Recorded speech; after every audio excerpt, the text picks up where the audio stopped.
Hello and welcome to this video. In this video, I'm going to show you how to negotiate a great price on your buy-to-let property investment. These three simple steps would really allow you or enable you to be able to negotiate lots of properties below market value. Again, my name is Rahim. I'm a property investor. I started my property portfolio from zero to building a multi-million pound property portfolio. 99% of my properties I acquired or bought, I bought them significantly below market value. Some of them no money down, and some of them I was able to pull all my investment out and recycle them. So that's how I've been able to create my property portfolio from zero to building a multi-million pound property portfolio. Again, this is what I'm going to share with you today. So I'm using these tips, skills to literally increase my property portfolio whilst increasing my net worth. So stay tuned,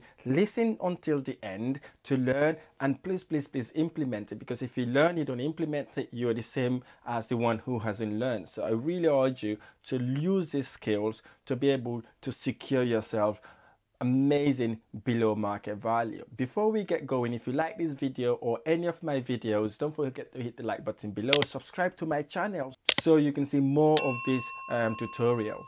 So before we get going, I'd like to talk about buying your own home and obviously buying a rental properties and what are the difference. So if you buy your own home, you're going to be living in that property, okay? Once you've lived in that house, it becomes your home. And again, if it's your home, you get different way of how you expend the money that you put into that property. So for example, you may want to buy an expensive house in an expensive area. Maybe you want to buy expensive furniture. You want to decorate it. You want to have interior designers in to literally decorate the house for you so that it looks really good and sound for you to live in and your family. So yeah, there's nothing wrong with that because you're going with your heart. But when it comes to property investing, it's quite different. So the reason why also is different is because basically if you buy your own house, you're not making any money from it, okay? You're not renting it out. There's no passive income. Basically that property kind of become a liability to you, because if you're not getting passive income from it, you always have to pay your mortgage, whether you live in that property or not. Even if you go on holiday, you still have to pay for your bills as well as your mortgage when you're away for your residential property. However, on the flip side, if you buy a property as an investment, you don't need to buy expensive property. You don't need to buy an expensive property. You don't need to buy expensive furniture. You don't really have to spend a lot of money to get that property rented, basically, because what you'll be using, you're using your mind instead of your heart. Basically, you're looking what is financially viable based on your target market, based on the location, based on how much rent you could really attract for that property. So these are the things you need to think about when you're evaluating either to buy your own home to stay in or to live in versus buying an investment property. So again, investment property obviously will generate you passive income. Whether you live in that property or not, it still generates you money, because what would happen once you've done all the works or the renovation or whatever you need to do in that property, you rent it out to a tenant, and that tenant would pay you your rent, and then obviously that rent you use to pay your bills as well as your mortgage, and then whatever is left over would be your passive income, which we call net cash flow. So again, these are the two differences. So if you haven't bought your property yet, your residential home to live in, if you've got enough money, I would advise you personally to start investing that money to buy you maybe a couple of properties or so that will generate you passive income. And then in the future, you could always buy the residential property that you wanted to buy. But again, delaying that gratification allows you to invest and also maybe buy your dream home in the future. So, okay, so before we get going again, let's just look at it in another point of view. As I said, I've bought so many properties, and 99% of my properties are either no money down deals or below market property deals, or I'm able to recycle all my investment out. But in this, then I'm going to share what are the 3 steps I normally use to secure myself amazing property deals. Number one thing I always do is to prepare myself. Very important for you to prepare yourself. One thing you need to know also, you don't have to buy any property, okay? You don't have to buy that property, by the way, so there's no pressure on you. You know, you have to have that mindset. You don't have to buy any property. There's no obligation for you to buy anything, okay? You need to know what you want out of that property deal. right? You need to know what you want out of that property deal. And also it's important for you to know what the worst case and best case scenario. Okay, so meaning you need to know, okay, the worst case scenario, this is the maximum I would pay for that property. The best case scenario, this is the least I could pay for the property. So you know the swing, you know where you are at. And then that then allows you to prepare yourself well to face whoever is selling that property.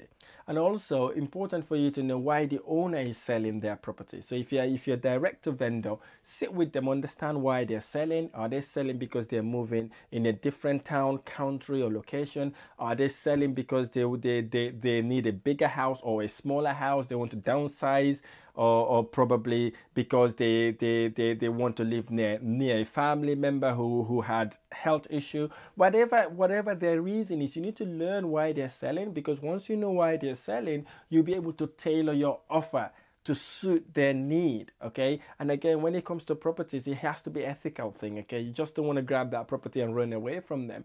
By understanding why they're selling, you'll be able to foster a win-win resolution to buy that property. And also do your due diligence in that property or in the area even. What sort of market is there? What's the target market? What's the rental yield in that area? How much net cash flow you may be able to gain from buying that property or passing on that property to investors if you're sourcing the deal. Ask the seller what's important to them. What is the most important thing out of selling that property? Ask them to look at the future. They've sold the property. It's the best time of their life. What does that look like? Okay. So ask them these sort of questions. That would also allow you to understand them. It allows you to prepare yourself to make that offer. Okay. And obviously don't try to grab the property from them, right? And also listen. God gave you 2 ears and 1 mouth for a reason. Listen to them. Try to understand them. Put yourself in their position, so you understand exactly what they're going through. Because it's very important. When someone is selling a property, sometimes they are emotionally attached to that property. So I remember securing a property deal in South Wales. This is a place called Port Talbot. We wanted to buy the property. The owner did not sell the property to so many people only because they were not emotionally connected to the seller. The seller wanted that property to be exactly the way it was, just minor TLC, no changes to it, because her mother and further used to live in that property. So that property, they've emotionally connected to that property, so they don't want anything get changed to it, like the features and all that sort of things. We came around, sat with them, understand them, and then promised them that we will not change the future of the property. So we were able to buy the property, kept it that way, and then obviously was able to rent it at significantly over market value. Again, it's all about understanding what the people that you're buying the properties are from, what they're looking for, what's important to them. If you're buying from an agent, speak to the agent, understand what sort of deals these agents have, or what sort of problem that seller is having. If you build a relationship with the agent, they'll be able to advise you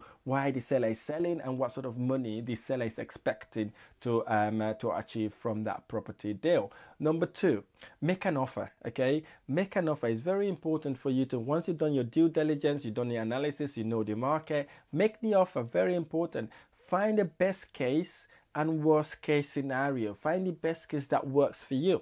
First, prepare to have alternative buying options. Say if you went for wanting to buy the property in cash, if that doesn't work, think about delayed completion, for example, purchase lease option. There's so many ways you could buy properties, or you can acquire properties without really losing that deal. So think about all these alternatives, especially speaking to the owner at the beginning, which is the first thing to do.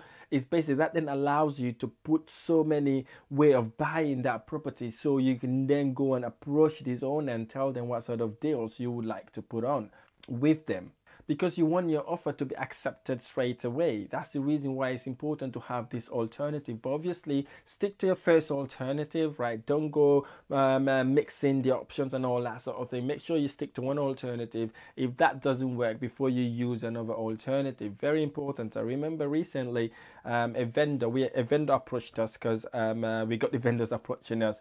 We wanted to take on that property on a rent-to-rent basis, but what we've ended up realizing was the vendor really wanted to sell the property.